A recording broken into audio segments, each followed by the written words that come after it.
4 o'clock on a Saturday afternoon, and probably not the best time to go starting a big project. However, I have a to-do list, or rather I've been drafting a to-do list. As you'll no doubt be aware, we have been Supraing for quite some time, and this wee guy has been okay for the most part, but I have little things that I want to improve on it. Now, normally that would be fine, go ahead and do it, but we are between track sessions for auto testing, so do I really want to do all of these changes that I'm thinking mid-season, or do we just finish the season and treat it as a winter project? Well, there's a number of reasons why that could be tricky for me too. Because not present at the moment is the Honda Accord, which is daily driver. Now, obviously this being a backup daily driver, stroke track car project, stroke car number 4, stroke whatever it is, doesn't really need to be reliable, but if this Accord doesn't pass its MOT, which is quite fucking likely, this will then have to go back to principal daily driver duty. So I have to make sure that if I rely on it, it has to be running. So all of the things that I've been putting off doing to this, I really need to do before September, which is 3-4 weeks away, so that I don't have it sitting for prolonged periods of time not running. I can do little things that'll take an afternoon, but what I'm planning here could take several days. Big elephant in the room has been these Polybushes. Now the suspension arms more or less look okay. Well, this one will, because remember I put 2 fresh ones on here, but the back ones are looking decidedly crusty. Now, I'll be honest, crusty is fine. They are not corroded to a point where they're unsavable, but if I'm going to take them off to polybush them, I'm going to powder coat them and get them, you know, shot blasted and livable for a prolonged period of time. And I don't think that's a big ask. However, I need to kind of do them all at the same time, because there's not much point in polybushing half a car. So that has been on the to-do list and it's been getting put off. Realistically, this is my last window before my daily driver dies to do it all. So I need to do it. But the fun doesn't stop there, which is a 6-speed gearbox. Now the 6-speed's a good thing because when you're doing auto testing or basically any form of motorsport, what I've been finding is first to second gear is a bit of a long throw on the MX5, and I could really be using both, but going from second to first on any track condition driving fast is quite tricky. What a lot of people find is when you put the 6-speed in, second gear does you the whole day. So realistically, that's a good upgrade, and it's something that will make a big difference. However, it's a hell of a job, because I don't really want to go dropping all of the engine and gearbox out to do this in the subframe, even though it would probably make it a lot easier. So I've just been looking at it at the moment going, how easy will this be to do on a ramp? And of course, when you're doing that, you do all of the other things. So while I'm going to do all of that, we're going to put in a clutch, flywheel, ARP flywheel bolts and all the other stuff, including fancy fluids and all the rest. I'm tired of just thinking about all of this, which makes me think what's going to make the biggest impact and do it bit by bit. It's going to be the Polybushes, to be fair, because I could probably do a gearbox on a weekend when this is back to daily driver duties. It's going to be a week, I would say, well, a week of evenings of just ploughing through all of these Polybushes and getting them done right. So we're doing the Polybushes first, aren't we?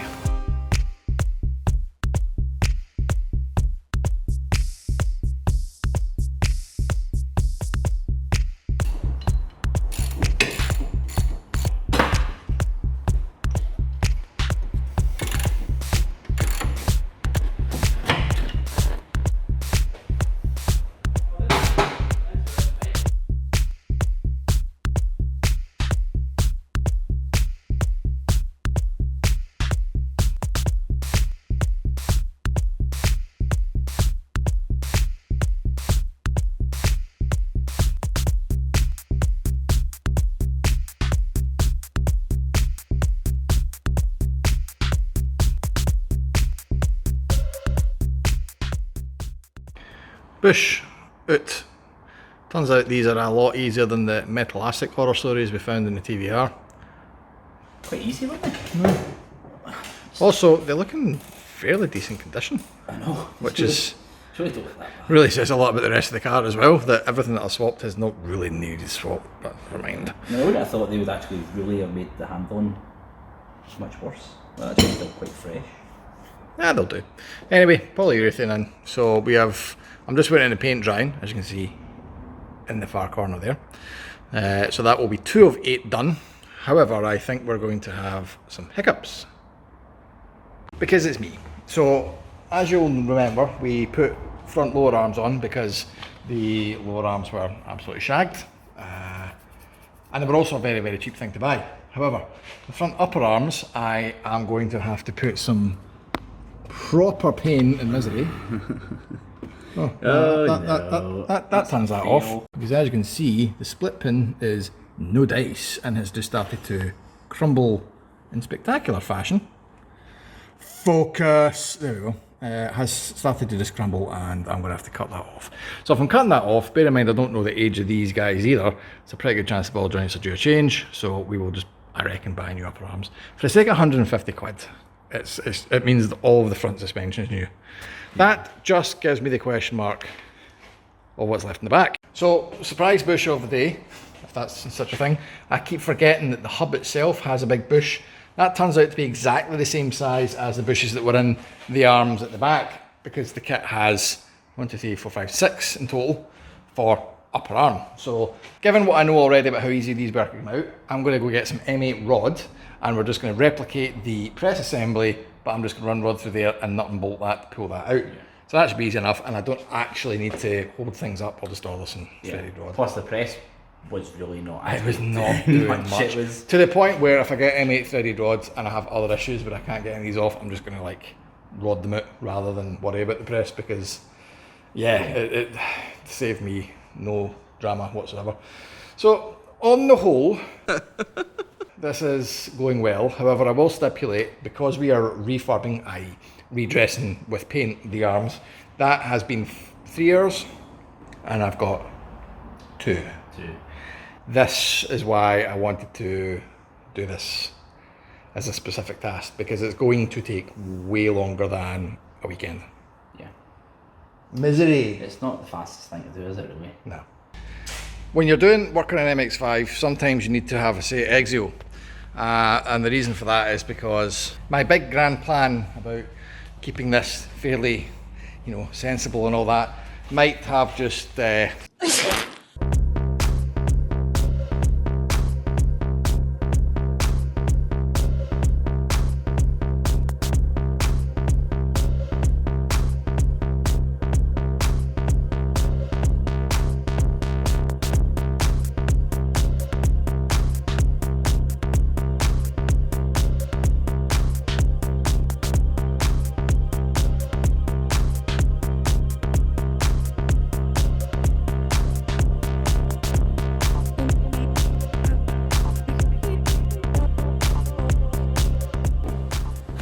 Right, I'm going to stick these back in. Now I know I've not changed these bushes, I'm still waiting on threaded rod arriving, but it's easy to just whip the bolt out, put the new bush in there with some threaded rod, and then put it back together.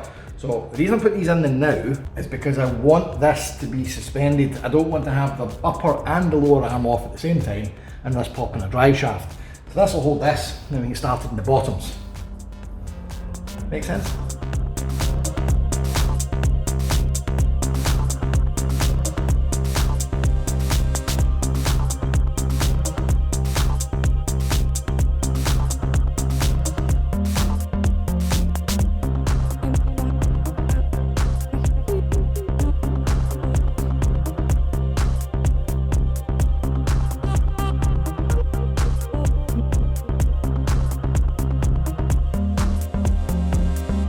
While the lower arms are off, I have a small task to complete.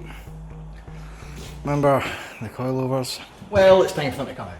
Phase 1 of this car, which was budget track car, I was happy to compromise, do things in a budget just to get a result that sort of worked. But max speeding rod coilovers are just a compromise too far, and that's me being polite. So I was going to give myself a little treat here, and I've had to go and pump the brakes quite considerably, because I went and bought myself some used gas golds. Here they are. On my attempt to fit them, I've noticed a slight difference. Here's the max speeding shitos. Notice the deepness of that taper and how it's not a large diameter. And that is the top mount, a standard top mount I should hasten to add. that is part of these gas golds. Now, the problem here is quite fucking clear. That's for a Mark 1 and that'll be for a Mark 2.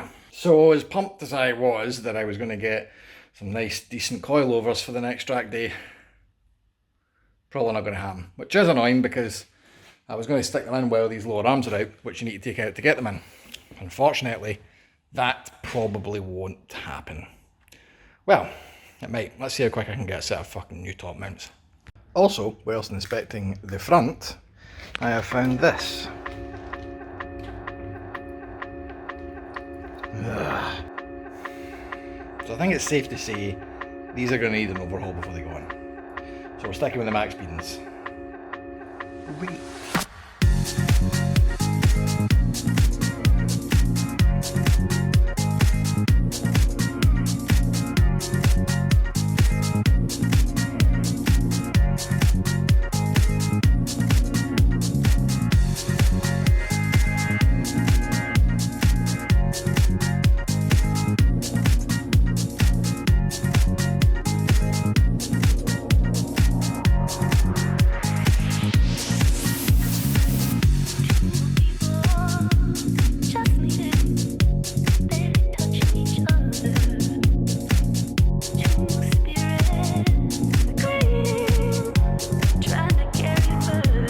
So that's the back done.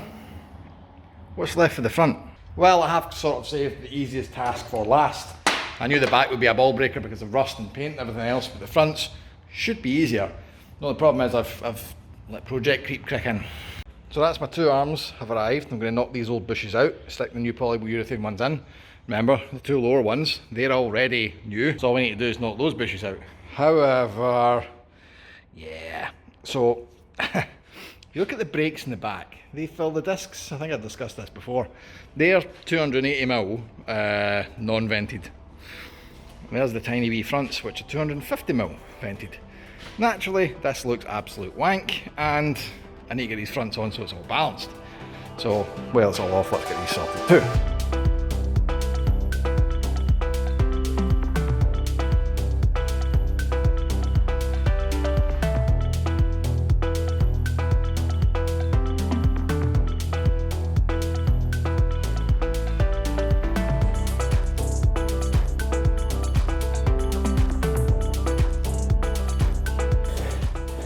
So this is exactly how you would take the bush out if you didn't want to disrupt the upper ball joint, which I was really just about to do until I remembered then I won't be able to paint it. Yeah. So here's something that caught me out, so don't let it catch you out. Front lower arms. Now these are obviously the new guys. I've just pressed out the old bush.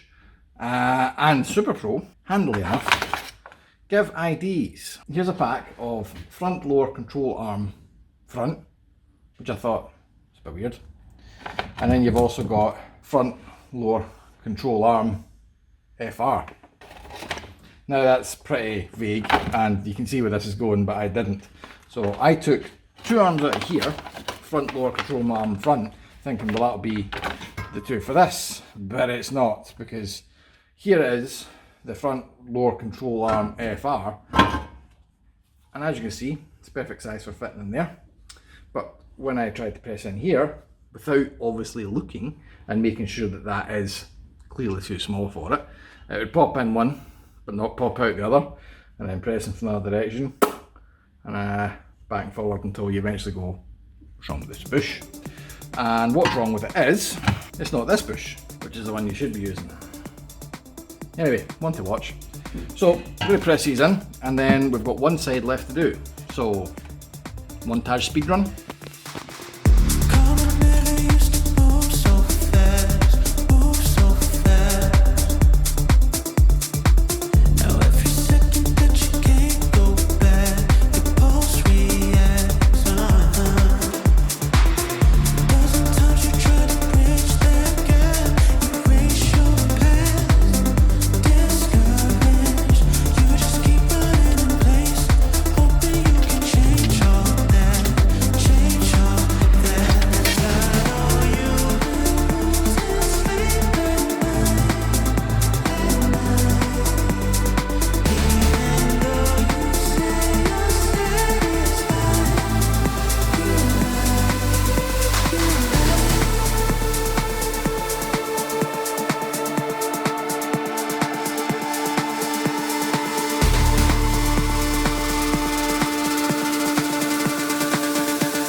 Polybushing, complete. Finally. That has been on the to-do list for way too long. It's knocked out the park, that's fine. We'll dial in any suspension we need to do once the new coilovers goes on, because there's no point disrupting all that again. The alignment's more or less where it was before, because I Tipp-Exed it all, so we should be good to go. Only one last thing I've got, because that's now taken nearly a week of dossing about in evenings. It's the weekend before our next RDR. One last thing, let's deal with the front brakes.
Let's go racing.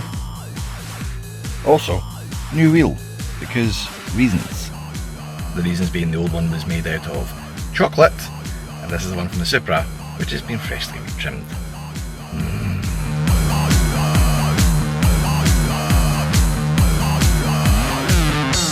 Woo!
So how did we do?